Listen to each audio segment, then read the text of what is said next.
Hey, bonjour, c'est Drawer. Aujourd'hui, alors petite mise à jour, on est en confinement. Hein, vous l'avez peut-être vu ou vous l'avez peut-être pas vu, mais il y a un virus qui rôde. D'accord. Donc on m'a demandé, fais une vidéo sur les meilleurs films de confinement. Bon, ça me fait un peu chier.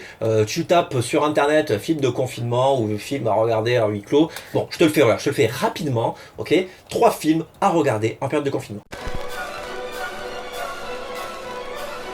28 jours plus tard, parce que c'est le meilleur Danny Boyle. Contagion, parce que le film ressemble énormément à ce qui se passe en ce moment. Et Threads, parce que on peut être content d'avoir un confinement quand tu vois ce qui peut arriver quand il y a une putain d'attaque nucléaire. Voilà, cette vidéo est terminée. Pas du tout. Alors, qu'est-ce qui se passe? Pourquoi j'arrive pas à tourner trop de vidéos? Parce que, eh bien, je suis en confinement avec ma femme et mon enfant. Et du coup, mon enfant me prend beaucoup de temps. Il pleure, ta mère, et il m'empêche de tourner. Et tu veux pas entendre des pleurs sur la vidéo, tu ne veux pas. Je m'éloigne. En plus, vous avez vu, je laisse pousser la barbe. Je ne me respecte plus, l'hygiène, il n'y a plus rien. Ah, ta mère! Encore un petit truc avant de commencer, n'hésitez pas à aller sur mon Instagram parce que j'y poste des trucs rigolos et que voilà, ça fait toujours plaisir. Si vous n'avez pas Instagram, vous pouvez aller sur Discord, on a créé un groupe sur Discord, tous les liens sont dans la description où on parle de cinéma. Évidemment, on fait des quiz cinéma et puis même on regarde des films ensemble, on va se le programmer bientôt, là, soyez à l'affût, soyez à l'affût. Donc aujourd'hui, je vais vous parler du film La Plateforme, réalisé par, je me rappelle plus du nom, donc il s'affiche là. Voilà, nom espagnol impossible à retenir. En plus, c'est son premier long métrage, donc on sait pas qui c'est. Et puis, donc, ça date de 2019. Il a été acheté par Netflix pour nous le diffuser un peu partout dans le monde, là, depuis mars 2020. Donc, ce film, La Plateforme, est sur la plateforme Netflix. La plateforme, sur la plateforme, putain, le jeu de mots, c'est de la merde. Générique. Alors de quoi ça parle? Eh bien en gros c'est un film d'horreur SF dystopique dans lequel il y a une espèce d'immeuble géant vertical qui est appelé la fosse parce que c'est une fosse, il y a un gros trou au milieu. La fosse. Il y a dans chaque... C'est plein d'étages en fait, c'est plein d'étages et à chaque étage il y a 2 prisonniers, enfin 2 personnes qui sont prisonnières de cet immeuble on va dire. On sait même pas si c'est un immeuble, si c'est en extérieur ou si c'est juste creusé dans le sol, bref. Et donc le concept c'est que il y a une plateforme, comme son nom l'indique, qui descend de l'étage le plus haut et qui va vers le bas. Hein, finalement elle descend, c'est le concept de descendre. Jusque là vous me suivez. Et sur cette plateforme qu'est-ce qu'il y a? Il y a de la nourriture. Alors il se trouve qu'au premier étage, eh bien il y a plein de nourriture et plus ça descend, plus les prisonniers vont manger. Hein, ils vont manger, donc plus ça va descendre et moins il va y avoir de nourriture. Personne va bouger son cul! Ce qui veut dire que si tu es au premier étage, tu manges tout ce que tu veux à foison, c'est nickel. Mais si tu es à l'étage 30 ou 40, bah t'es dégoûté parce qu'il y a probablement plus rien ou des restes. À savoir, les mecs qui mangent les morceaux de poulet, ils les remettent, ils crachent dans les trucs, enfin ils peuvent même pisser sur la table. Toi, tu vas bouffer de la pisse après. C'est dégueulasse. Alors il y a évidemment plein d'autres règles qui vont se rajouter à ce concept déjà de base assez énorme, et comme je suis très enthousiaste, je préfère pas vous raconter tout de suite. Si vous n'avez pas vu le film, vous laissez le découvrir, vous donner l'envie de le voir, et on fera une zone spoiler un petit peu plus tard. Donc on suit un personnage qui s'appelle Goreng. Déjà qu'est-ce que c'est que ce prénom, hein? Bon c'est un film espagnol, donc les prénoms espagnols on va pas juger, mais bon on n'a pas l'habitude. Et donc ce gars est un croisement entre Arnaud de sa mère et Ibrahimovic, et c'est très perturbant quand tu regardes le film, moi j'ai pensé qu'à ça.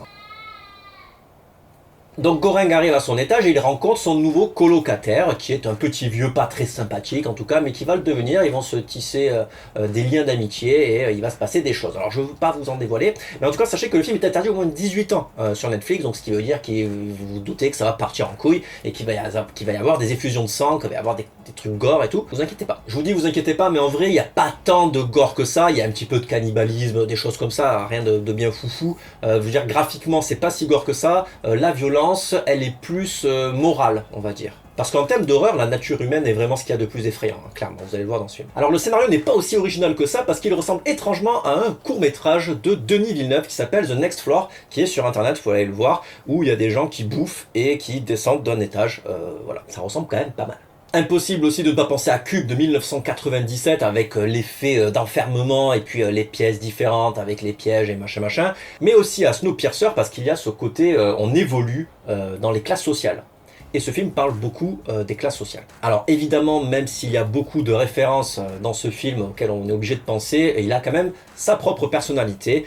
et j'ai beaucoup aimé ce film, vous l'avez compris, notamment parce que le scénario est super intéressant et parce qu'il y a plein de niveaux de lecture sur notre société, ça pousse à une réflexion philosophique, on va dire. Les acteurs sont plutôt convaincants, la musique est plutôt bonne, j'ai d'ailleurs découvert une compositrice espagnole qui s'appelle Aranzazu Calleja, et j'ai un accent espagnol terrible. Et donc si je devais trouver un petit point négatif à ce film, parce qu'il faut quand même en trouver un, c'est que on parle pas assez de l'administration. Alors l'administration c'est quoi? C'est qui? Ce sont les gens qui vivent au-dessus ou on sait pas trop où, et qui envoient la bouffe. En gros, c'est eux qui préparent la bouffe, c'est eux qui enferment les gens, et c'est eux qui délivrent des diplômes quand tu sors. Alors à quoi servent ces diplômes?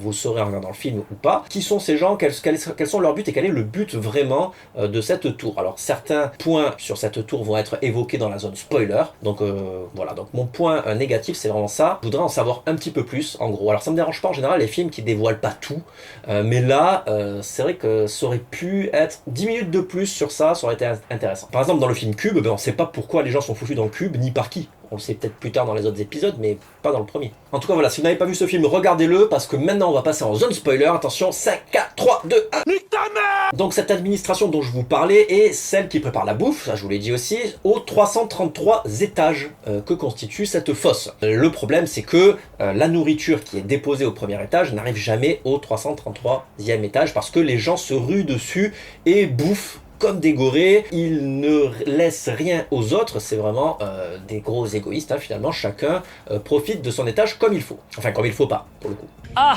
Donc déjà, une première critique de la société et de la nature humaine, c'est qu'on consomme beaucoup trop, et qu'on est égoïste, et qu'on se soucie jamais des autres. Et en période de confinement et de coronavirus, ça se vérifie 1000 fois quand on voit les supermarchés et les gens qui achètent 1 milliard de PQ. What? One pack? No, not one pack.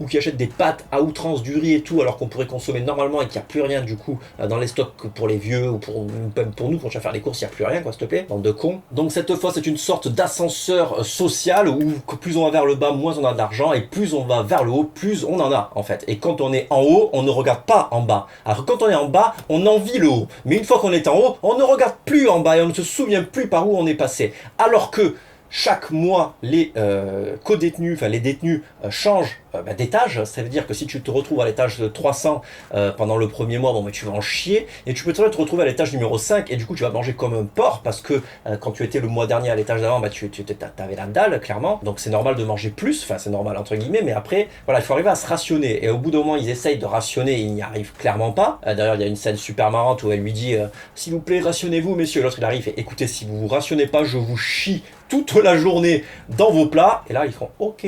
Comme quoi pour se faire respecter, faut parler aux gens comme de la merde. Alors maintenant parlons de la mère de la fille et de sa fille, quoi. Donc en gros il y a une nana qui, vous avez vu, descend les étages tous les mois pour retrouver sa fille. Donc on la voit au 333e étage.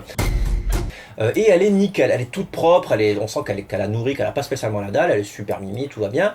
Donc deux théories, soit la première c'est que c'est l'administration qui nourrit la gamine, et voilà, qui passe par en bas, pas fil la nourrice, soit c'est la mère qui descend tous les mois et qui arrive tous les mois ou voire même tous les jours, parce que tous les jours peut-être qu'elle descend, voilà, et elle arrive à la nourrir, voilà, donc elle doit se battre et tout, enfin voilà, c'est l'enfer quand même, parce qu'il y a tout le temps des nouveaux arrivants et machin, donc elle doit se battre ou elle va se faire violer, enfin il y a tout plein d'histoires qui peuvent arriver.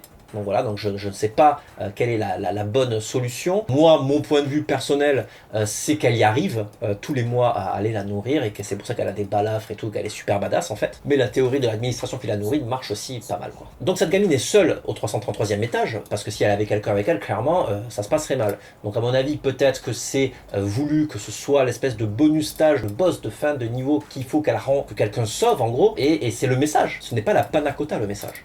D'ailleurs, à la fin du film, on voit qu'elle mange la panna cotta, c'est clairement son plat préféré, on le voit bien, en même temps, c'est la panna cotta, c'est le plat préféré de tout le monde quand t'as pas mangé depuis 3 jours. D'ailleurs, je me demande si les plats qui sont mis sur la plateforme ne sont pas les plats préférés de chacun des détenus, ce qui veut dire que si chaque détenu mangeait juste son plat préféré chaque jour, chacun mangerait à sa faim, en fait. Mais ça ne se passe jamais comme ça, évidemment. Mais qui a comme plat préféré un gâteau de mariage? D'ailleurs, heureusement qu'ils n'ont pas tous leur plat préféré, l'artichaut, par exemple. Sinon, il y aurait beaucoup plus d'artichauts avant qu'après qu'avant. J'ai raté la blague. Et donc à la fin du film, vous l'avez vu, il décide de faire remonter la gamine à l'étage 0 et s'en servir comme message, parce que la panna cotta n'est pas un message assez fort, et Goreng se sacrifie un peu comme le Messie, comme Jésus, voilà, il se sacrifie pour laisser remonter. Alors moi je me suis posé la question, vous avez vu la vitesse à laquelle remonte la plateforme, est-ce que la gamine ne se serait pas splatchée au plafond? C'est une idée à la con et c'est jamais évoqué en fait dans le film. Donc moi ce que je pense en fait, c'est que la gamine n'a pas existé en fait, elle n'a pas été remontée à la surface. Ils ont remonté la panna cotta. En plus Goreng à la fin, on voit qu'il voit son compagnon de cellule, le vieux là, et que du coup quand il le voit, c'est qu'il est dans un délire, c'est qu'il est pas bien. On peut même supposer que son pote avec qui il est descendu dans les étages pour refiler de la nourriture et tout, et arriver au dernier sous-sol et faire remonter la panna cotta, on peut supposer qu'il est mort, quoi. Donc on peut supposer qu'il est dans un délire. Donc on peut supposer qu'il a même pas renvoyé le message. On peut même supposer que même lui-même est mort. On peut supposer plein de choses. En fait, le film ne donne pas de réponse et il donne à interprétation. Quelle est votre interprétation? Dans les commentaires, dites-moi. D'ailleurs, à la 36e minute du film, on peut voir une scène où on a l'administration, en gros, et les cuistots qui râlent parce qu'ils ont trouvé un cheveu dans la panna cotta.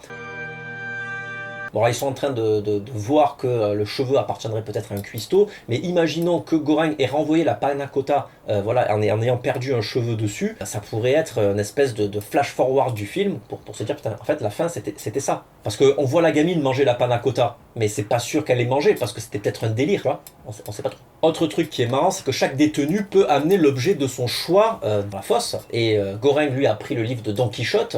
Il y en a qui ont pris des katanas, des couteaux, apparemment des fusils, il y en a qui peuvent prendre leur chien, what the fuck. Il y en a un qui a pris une planche de surf aussi. Qu'est-ce que le gars... Une planche de surf.